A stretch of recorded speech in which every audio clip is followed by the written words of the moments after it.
Halo kelas, kita lanjutkan materi kuliah kita. Masih tentang sub 4.5 yaitu kuartil, desil, persentil. Kalau sebelumnya kita sudah membahas tentang kuartil ya, kuartil untuk data tunggal. Nah, kali ini kita fokus pembahasan kita adalah pada desil data tunggal gitu. Nah, untuk desil itu sendiri, jika rekan-rekan punya sekelompok data atau gugus data, rekan-rekan dapat membaginya menjadi 10 bagian yang sama besar.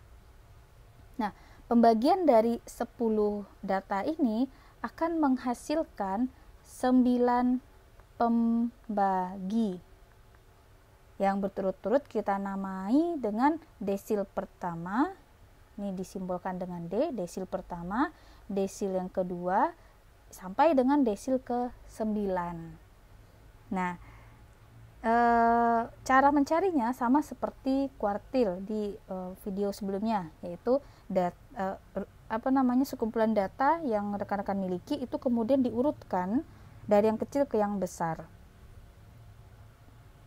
Nah, untuk desil kelima nantinya merupakan nilai median dari gugus data yang rekan-rekan miliki.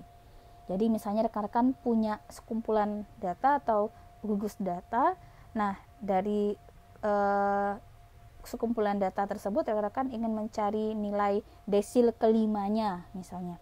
Nah, jika rekan-rekan sudah dapatkan nilai desil kelima, maka nilai desil kelima ini juga bisa diklaim sebagai nilai median dari kelompok data rekan-rekan tersebut. Untuk mencari nilai desil, kita gunakan rumus awalnya seperti ini. Desil ke I gitu ya, sama dengan nilai yang ke I dikali N ditambah 1 dibagi 10 gitu. Nah, desil ke I ini nanti merujuk ke I-nya ini adalah jumlah pembagi yang didapatkan dari pembagi 10 data tadi, yaitu dari 1 sampai dengan 9. Jika misalnya yang ditanya adalah desil ketiga, maka nilai yang ketiga dikali N-nya itu adalah banyaknya observasi atau banyaknya data. Misalnya kita punya data 13 ditambah 1 nanti dibagi 10. Nah, perlu rekan-rekan catat, ingat 10 ini adalah penciri dari desil, karena tadi desil itu adalah membagi 10 data menjadi bagian yang sama besar, makanya di sini pembaginya adalah 10 gitu. Nah, ini adalah tahap untuk menentukan terlebih dahulu di mana posisi si desilnya. Jadi sini ya, nilai yang ke I itu nilai yang menunjukkan di mana desil berada, belum menunjukkan nilai realnya gitu ya, kecuali kalau rekan-rekan dapat nilai D5.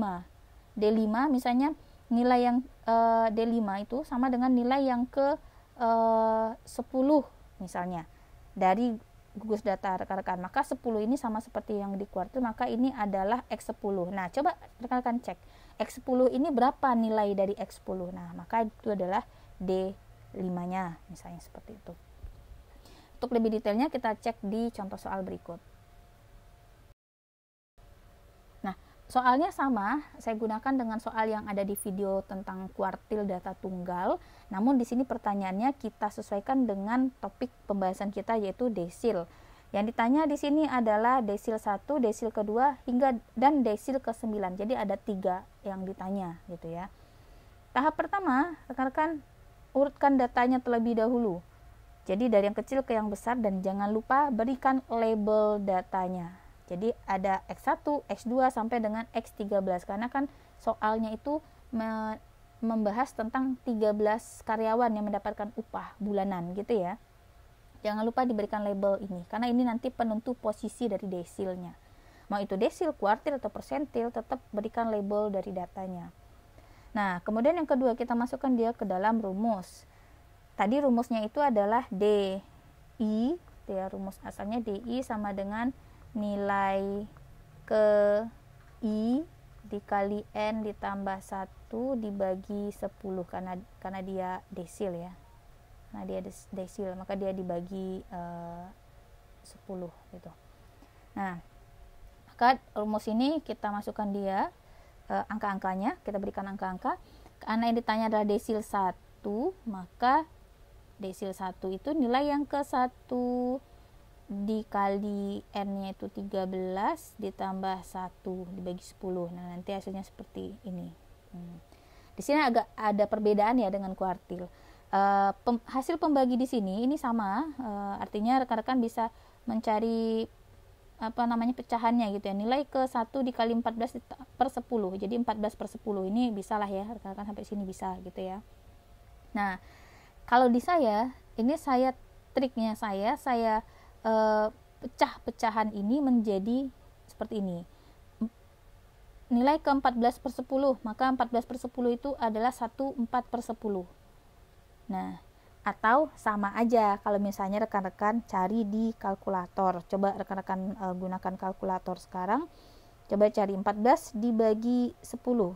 Itu dapatnya 1,4 kan itu ya. Kalau ini dapatnya 1,4 gitu. Ya sama aja. Yang kita butuhkan itu sebenarnya adalah angka awalnya ini atau di sini nih. Karena dia menunjukkan nilai yang keberapa gitu. Nah, kalau misalnya saya gunakan yang di sini 14 per 10 gitu ya, artinya kan dia 1,4. Maka 1,4. Nah, 1 ini menunjukkan dia X pertama.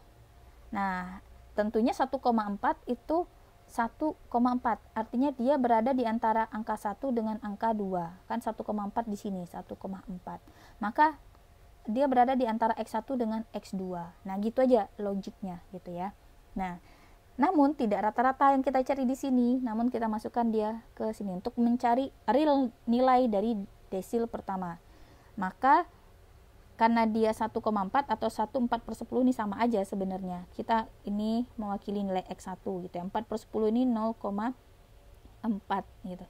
Nah, berarti kita masukkan dia ke rumus di sini untuk mencari nilai desil. X1 ditambah, karena dia tadi ini ya berada di antara 1,4 atau 1/4 per 10 itu dia berada di antara ini. Nih, maka X1 di sini ditambah 4 per 10 atau rekan-rekan boleh membuatnya 0,4 gitu. Nanti dikali dengan X2 di sini dikurang X1. Nah, kurang lebih seperti itu. Hasilnya sebagai berikut.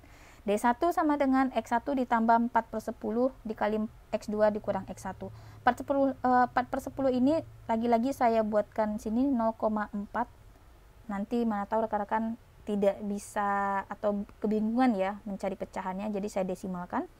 Nah, X1 coba lihat rekan-rekan dari gugus data yang sudah diurutkan. X1-nya itu dari data yang sudah diurutkan soal pada kuartil gitu ya. X1-nya itu bernilai 30 ditambah 0,4 dikali X2-nya itu nilainya 35, X1 nilainya 30 gitu. Jadi 35 kurang 30 dapatnya ini 5. 5 dikali 0,4 ditambah 30 dapatnya adalah 32. Inilah nilai dari desil pertama. Nah, bisa ya rekan-rekan ya. Kita lanjutkan ke desil kedua. Ini sama, kita masukkan ke rumus DI, D kedua sama dengan nilai ke I, nilai kedua dikali N ditambah 1. Ini udah langsung kita isikan nilainya. Kita dapatkan di sini 2 dikali 14, 28 per 10 di sini. Nah, lagi-lagi rekan-rekan bisa aja menggunakan kalkulator dengan mencari berapa nilai 28 per 10 ini. 28 per 10 itu sama dengan 2,8 ya. Nah, kalau di saya buatkan seperti ini, 28 per 10. Ya, tidak masalah, sama aja. Intinya yang kita butuhkan itu sebenarnya nilai di awalnya, nilai angka di sini. Nah, karena ini menunjukkan nilai ke yang menunjukkan X yang ke berapa gitu. Nah, kalau dia 2,8 atau 28 per 10, maka sudah pasti di sini adalah X2. Nah, 2,8 ibaratnya 2 ya, angka 2 dengan 2,8, maka dia berada di antara 2 dan 3, kan 2,8 ya, berarti di sini kira-kira. Maka di sini adalah X2, di sini adalah X3. Nah, Karena kita sudah tahu posisinya, posisi kira-kiranya di sini gitu ya. Nah, maka kita masukkan dia ke rumus berikut untuk benar-benar memastikan nilai D2-nya itu berapa. Maka X2 ditambah 8/10 ini sama dengan 0,8 karena tadi kan saya buatnya dalam bentuk pecahan ya. Kalau 2,8 ini 2 ditambah 0,8 artinya X2 ditambah 0,8. Nah, sama seperti ini. X2 ditambah 0,8 dikali X3 dikurang X2.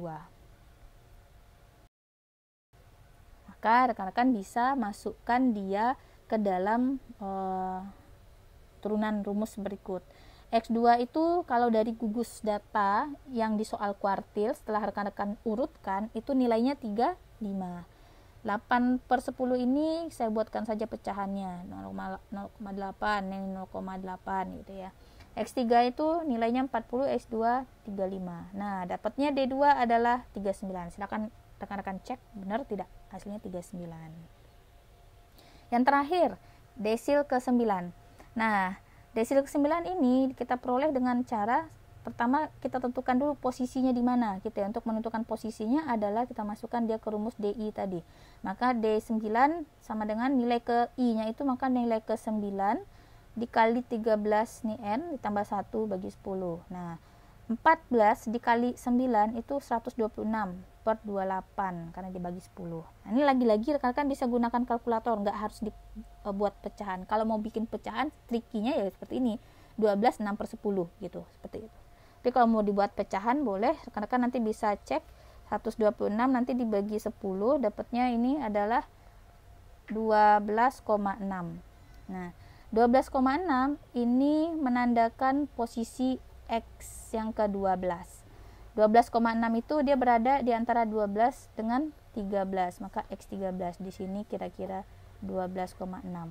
Nah, ini sama, kalau di sini saya tuliskan di sini X12. Nah, untuk mencari nilai pasti dari desil ke-9, rekan-rekan masukkan dia ke rumus berikut. X12 ditambah 6/10 ini adalah 0,6. Ini kalau pembagi 12,6 dibagi 10 kan dapatnya 12,6. Ini kalau kita jabarkan lagi maka 12 ditambah 0,6 ini dia. 12 ini adalah X12 ini dia di sini. Dikali X13 dikurang 12. Sehingga nilai akhir dari D9 atau desil ke-9 adalah sebagai berikut. X12 dilihat dari gugus data yang sudah rekan-rekan susun tadi memiliki nilai 95. 6/10 ini saya buat 0,6, di sini 0,6. X13 itu nilainya 100, X12 nilainya 95. D9 hasilnya adalah 98. Nah, kurang lebih demikian rekan-rekan sekalian. Oke, saya rasa cukup dulu untuk yang desil. Nanti kita lanjutkan di video berikutnya, kita bahas mengenai persentil. Sekian, terima kasih.